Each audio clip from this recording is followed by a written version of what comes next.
So here's the question. In this we have to find the total time taken. We'll take her velocity as v1 and distance traveled as s, and time taken is given as t1. Now we will take the velocity here as v2, distance traveled as s, and t2. Now when she moves on the moving escalator, both the speed will be added, v1 plus v2, and distance will be same, and latest time be t3. Now we have to find the total time. t3 equals s upon v1 plus v2.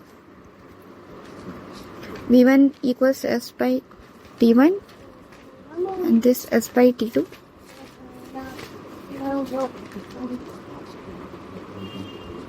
t1 t2 upon t1 plus t2. We will get this after calculation. So this is your answer.